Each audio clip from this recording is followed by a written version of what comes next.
naghangi usab sila nga dugangan ang ilang pagtuo. Unyot kayo ang tubag ni Jesus nga bisan gamay ra, kung adunay bisan gamay ra, kini adunay panahon diha sa pagtubo. Dako kay nga kalihukan para sa Pilipinas niadto untang 2021 ato tag sa ulog ang 500 years. For 9 years ipaningkamutan gyud sa mga kaobispuhan sa pagplano unsaon man nato pag-celebrate ang 500 years sa Katolisismo sa Pilipinas. Ug kini nga mga selebrasyon, gipangandaman tungod kay gitan-aw nga usa kini kadako nga gasa sa atong nasod, ang pagtuo. Usa kadako nga gasa nga kinahanglan kita magpasalamat. Kay balo tadaan nga kung kita mag-celebrate ug dinagko, as in dinagko gyud nga tininuod. For 9 years gipamalandungan kini unsa man ang gasa sa Dios diri kanato nga angay natong pasalamatan. Ug usa sa nahimugso ngining ang tema kaning gifted to love, no? Nga atong giangkon nga kita bulahan igasahan sa Dios. Ang prinsipyong igunitan nga dili ta motabang sa uban tungod kay adunay kita gasa nga nadawat. Kung dili, nakighatag ta sa uban, ni-share ta sa uban because we're already blessed. Blessed na ta, mo na nga atong buhaton ang unsay angay para sa uban because we're already blessed. And we are gifted to love. Igasahan kita dining nga gugma. Pero, no? Kanang sa kadako nga selebrasyon, sa kadaghan nga preparasyon, sa kadako sa pagmapaningkamot, unsa man nahitabo, napunta sa wala. No? Walay nahimo. Worst, ang nakalisod pa gyud kay ang simbahan pulos gasarado. Isarado ang simbahan, ang mga simbahan ug ang mga tao gipugnan nga dili pwede nga mag-celebrate ug dinagko. Numdum ko pag 2021 ilang giable ang Santo Niño, no? Kay magfiesta. Nakabalutadaan nga kung Fiesta Niño dili lang ni naghisgot sa pagtuo, naghisgot usab kini sa panginabuhi sa katawhan, no? Dihay usa ka babay gipangutana siya, batan-on pa, niya gipugnan na dinhi mo panhion ngano ninganhi pa mangyud mo ana sa syudad. So sa imong tinda nga kanira gyud intawong mga snowber ug mga kanang juicy fruit niya pila mo kaadlaw dinhi unta nga moabot mi og 20 kaadlaw sa syudad. Pila magi inyong mada inigpauli ninyo inigkahuman sa sinulog. Gamay ra jud kay nang 20,000 nga among ganansya. Mo nang maning kamot gimig anhi dinhi. Nako bitaw no. Pero nagsugod ang novena sa Santo Niño niya kanang tungod kay nagdaghan na sab ni increase pa ang mga nahimo nga biktima sa COVID. Wala naghuwat-huwat gyud ang mga kaparian sa Santo Niño nga mo declare pa ang gobyerno, sila na mismo ilang gi-declare sa ilang superior nga online masses na, wala na novena dito sa Pilgrim Center. Ingon ang ka reporter, katupad sa kita sa mga tao nga nigawas sa simbahan, nigawas sa vicinity sa Santo Niño, sa Basilica, nga nasugmuyo ug ang kadaghanan naghilak. Ingon mi nga sa mong istorya, sa mong reflection, unsa may but pasabot sa Dios. May mga kagayon na no, nga dako nga preparasyon pero walay nahitabo.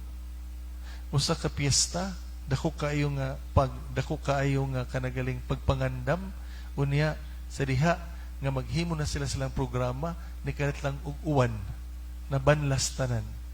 Walay nahimo. Amo na ningon ang mga tinun-an nga, Lord, dugangi ang among pagtuo.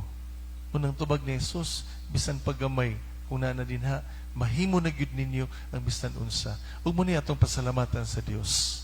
No? Dili man siguro kitang tanan nga dali makarason kung unsay pagbuot sa Dios, Dali kayo nga makasabot kung unsay kaubuton sa Dios. Dali kayo maka-adjust kung unsay ipabuhat sa Dios. Pero ang atong pagtuo mas mulabaw gyud kaysa atong pagkatao. Usahay lang na yung mga kagayunan nga na bisa na gani ako, yung mga kagayunan nga ato na sa ipang kadisugmuyo nganong ingon ni ani. Dili na to malikayan nga doon yung mga kagayunan nga laay. Labi na gyud og hulga sa bugnaw ug sa uwan, laay kayong ibangon para mo simba. Iguro kitang mo ingon nga, agoy, kahindot itakungkong, itikungkong. Nga, labi na mo ingon ta nga, sa sunod lang tang Domingo, napamitoy Domingo, mga tug lang usata.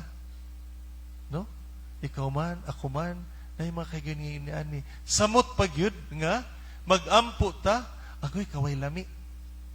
Kung sa may way lami sa pagampo, kana bang nang wala ituhop. Yung nga, warag wa may Ginoo. Warag wala na to na feel nga na ay Ginoo.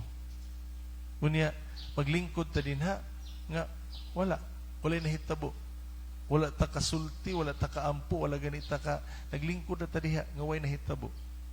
Pero mind you, kining mga panahon nga naglingkod ta diha nga walay abi natug wala nahitabo, ang tinuod, this is the time that God is working with our spirit. Ang usbon ha, kining mga kagayunan nga wala tay gibuhat, wala ni andar ang atong utok, wala ni andar atong pagbati, nga daw kalaay, nga wala ganita kamambol sa atong mga pagampo, mauning kagayunan nga gipangandoy sa Dios kay aron siya makasud pud sa atong kaugalingon. Kay ngano man kay kung feel gali nato no ang atong baba dili maapsan, ang atong hunahuna dili magukod, kay ngano man sa kadaghan nga pagampo nga atong gustong isulti sa Dios ug kining mga higayon nga gitawag natog aridity, dryness, ang giingon pa ni Saint Therese, ang giingon ni Saint Therese, ang giingon ni Saint John of the Cross, nga kining mga kahigayunan nga way lami, pasagdi ilang, padayon lang, ayaw lagi surrender, ayaw lagi atras, kay muning kahigayunan nga ang Dios mihimo sa iyang mga gimbuhaton diri sa atong kasing-kasing. Busa mga kaigsuunan, usa ka pahinumdum, usa ka hagit ka nato. Ilabi na gyud kung adunay mga pagsulay nga atong masinati. Asa ta dapit, asa ta paingon. Bago ko nga pari, na-sign ko sa kaparokya, akong first parish as a parish priest. Nang kanimang akong nabantayan nga ang manimbahay mutultul ug asa sila molingkod. Kabantay mo? O, mutultul gina, o di ba? O kaning dapita mo gining mga naunga kada Domingo. Kaning dapita mutultul kita. Amot ngano sa kahana no? Basta man kada Domingo adto kita nang dapita. Wala kita mahimutang kung makalingkod taglaing lugar. Adto kita na mo. Unya, nindot kay ni siya kinaya ngano man pananglitan ako. Dili ko musulti bahin sa uban sa mga pari. Pitan ako. Nagtanaw gina ko makabantay mo magliro-liro akong mata. Nagtanaw gina ako nga kanagaling naamo diha. Hingi ko, thank you Lord, kinaa sila. Ug wala gani ka diha, uy, naon sa maka siya? Asa maka to naglaag-laag? Ug Lord, basig nasay kinahanglan, tabangi in town. Huh? Muna'y advantage, ha? Kung panagsaray ka mo simba, ano di ba ka mailhan sa pare? Muna, tul-tul gyud og asa ka dapit lingkod kay para makitaan ka kay na makatabang ba yan na, no? Di man siguro importante sa imo pero sa ako importante kay na nga oy wala man diha. Di sa kay gayon, bago nga pare mag-serve ta ba? Unya, nay usa ka kalaki nga dili tiguang, di po siya batanon. Unya kanang bag-o gyud sa nako nakit-an nga nagsigsimba. So mao to nga ingko Lord, basig na siya gipangayo. Tabangin taon siya kay mawawan ta. Kat tingali siya sa pag-ampo niya, wak kakahatag niya, ako'y basulon ani niya. So mo to, dihay ko sa gayon, after a month, nakasugat mi ko, hoy, kanang may no kay mututoy kag simba isa mao lagi Father sa lagi ani nga kanang kinahanglan man ginatong Ginoo ingko nga naman day ka isa nasakit mga ko Father ako ginang Ginoo maayo gani ko no ako gining tinud-on ingko dili pa niya tinud-anay imo. That's bargaining. Atong i-bargain atong gusto sa Dios. Kanang murag kita siguro nakasuway ana nga Lord imo ganing ihatag nako no mag CWL gyud ko. Imo ganing ihatag Lord mo magsalmista gyud ko. Kabalo di ka mo kanta ay dili good. No? Musaad ta sa Ginoo kung tagaan ta kung ihatag ang atong gipangayo. Pero makigsuunan dili ingon ani ang Dios nga mohaylo nato. Unsa may kanunay niyang tan-awon, unsay na sa atong kasing-kasing, unsay na sa atong dughan. Nga gusto ta nga mahiduol sa Dios kay kung maduol gani sa Ginoo, mo rin ginakanindot nga adunay gyud grasya. We will be gifted. We will be blessed kay naduol ta sa Dios.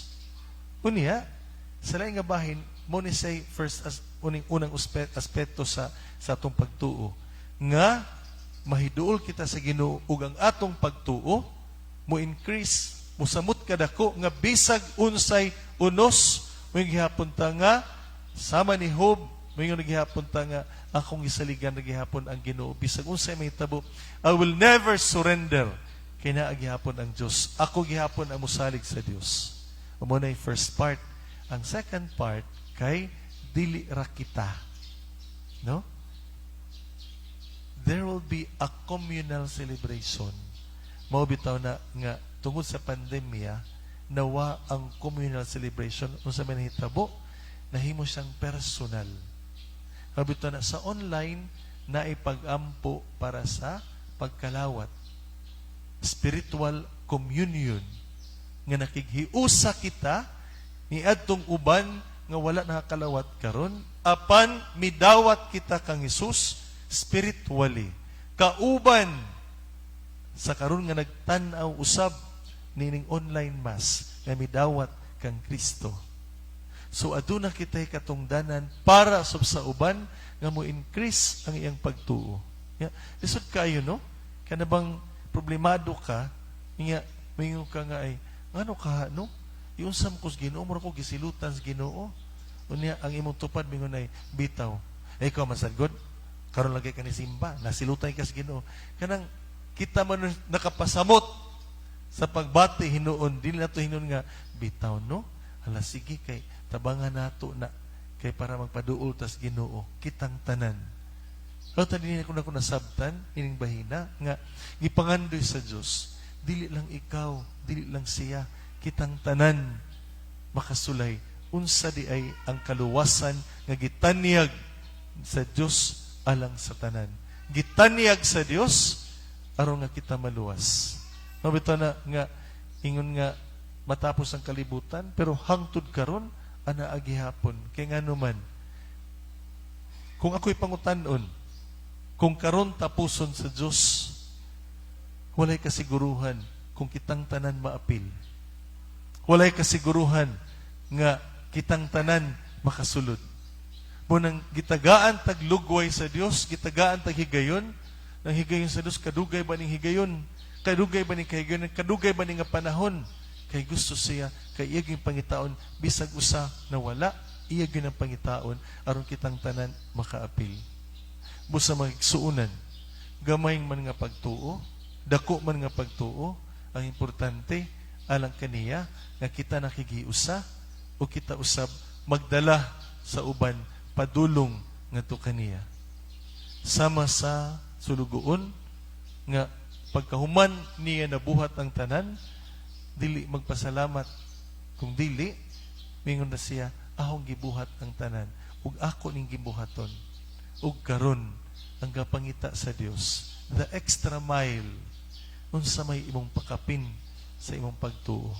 Unsa may pakapin sa imong buhaton aron kita makabuhat pa sa uban natong aging buhaton nga makapahimuot sa Dios.